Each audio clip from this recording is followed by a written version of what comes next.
So this is going to be another movie review. This one's called Ballistic, Ecks versus Sever, 2002. I'm giving this one 4 out of 5 stars. I thought it was way underrated. It's considered one of the worst movies of all time. And you may be asking why. I know I am. According to the website Rotten Tomatoes, which I never pay any attention to, with 118 reviews, the film has a rare approval rating of 0%, meaning no positive reviews out of 118. And the rating on Rotten Tomatoes is 2.6 out of 10, which is kind of interesting because on IMDb it's closer to 4. And as of 2019, among all of the films that hold or have held a 0% rating on Rotten Tomatoes, Ballistics has the most reviews. Roger Ebert gave it half a star out of 5 stars, or excuse me, half a star out of 4 stars. He was kind of being nitpicky about the title of the movie because it does say Ecks versus Sever. They end up becoming friends and even business partners. It seems like towards the end. So how could they be fighting each other if they're like both on the same side of the coin? It doesn't make sense. What really didn't make sense to me is the Lucy Liu character. Okay, she's supposed to be an orphan from China. I get that. But she must have been orphaned at a very young age, maybe 3 years old, because her Englishing doesn't have any sign of Chinese accent whatsoever. Lucy Liu is hot. I wish she'd get naked in her movies, but I guess she's not old enough for the exploitation element here. This movie is just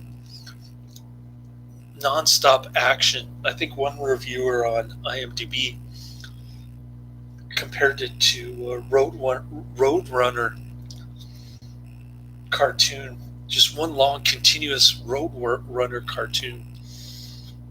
And I thought it was no worse than any other Antonio Banderas action movie, if you know what I mean. If you've seen any other Antonio Banderas action movies besides this one, you probably know what I mean. But great explosions. There's cool plot twist ending. Well, not really ending, but close to the end. There's a plot twist.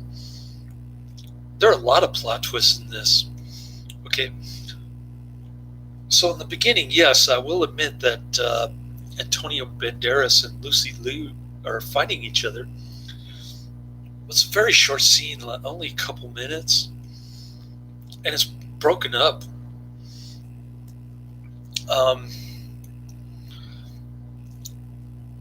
The rest of the movie is just her being friendly with him and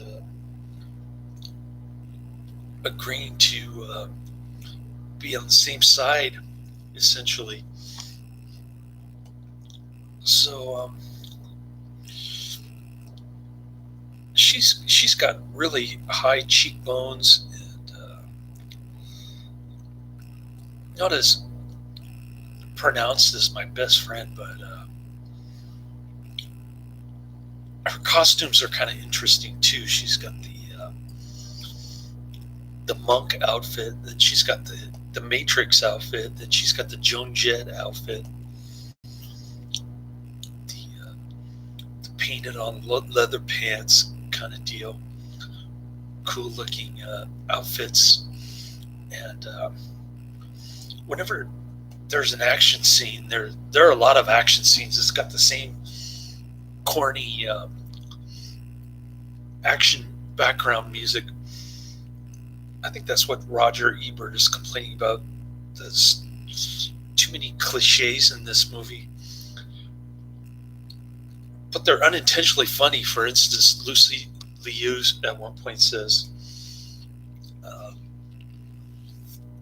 after Antonio Banderas asks her, "Why do you have so many weapons, guns and things?" And she says, "Well, some girls like to collect shoes." It's lines like that, the one-liners that are just so corny and ridiculous. You can't help but not laugh at them. The unintentional humor in this movie. It's one of those so bad that it's good type movies. Although the very end of the movie kind of disappointed me, and this was a huge box office bomb. The budget for this movie was $70 million, and the box office was $20.2 million. Lucy Liu was nominated for 2002 Stinker's Bad Movies Awards Worst Actress Award, but she lost it to Madonna for her performance in Swept Away. All right, enough about the background. So these two characters, Antonio Banderas and Lucy Liu, they both work for this government agency called DIA, right? And the guy who runs DIA is the bad guy. So Antonio Banderas is asked to go on an assignment by who knows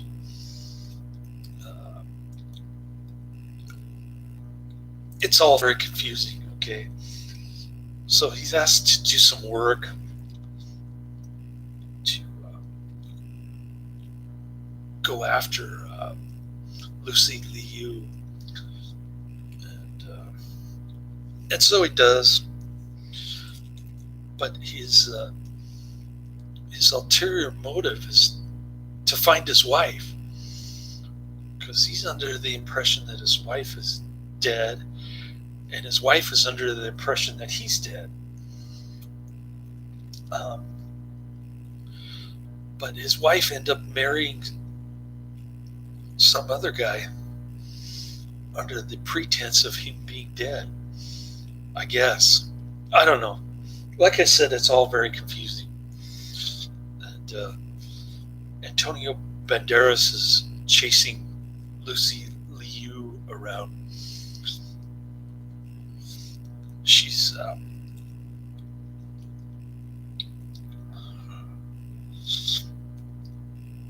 fighting with him. She's got some pretty cool looking kung fu moves. She said she prepared 3.5 months for that. Must have cost a fortune. And it's unfortunate that they tore her apart. It's like Jennifer Beal, the way they treated her for the Total Recall remake, that kind of thing. She's portraying a mean Chinese orphan without any emotion.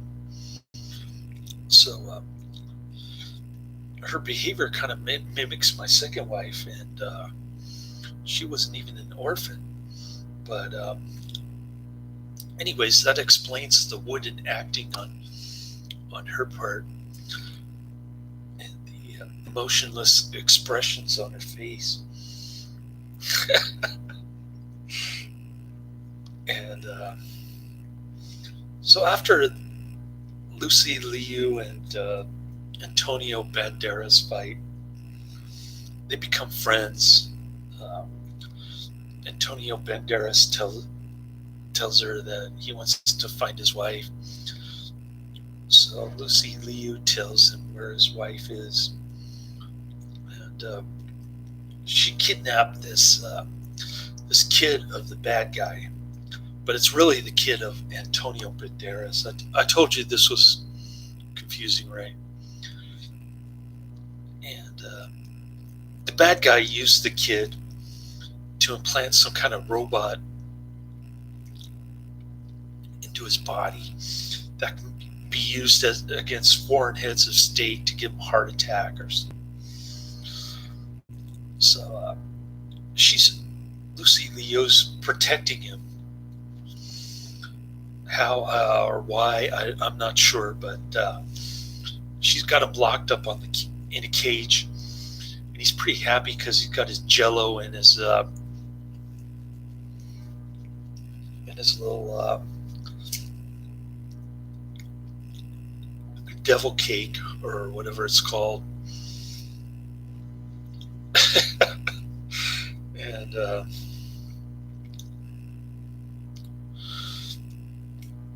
Lucy Liu reunites Antonio Banderas' wife and the kid, the real family, not the fake family. And then there's a big fight scene at the end, huge explosions, good stuff. It's unfortunate that the Antonio Banderas' wife and Lucy Liu didn't get naked in this one. But like I mentioned on my last video, the IMDb reviewer said that there were good-looking women in this. Unfortunately, they're fully clothed, not even tank top in this one.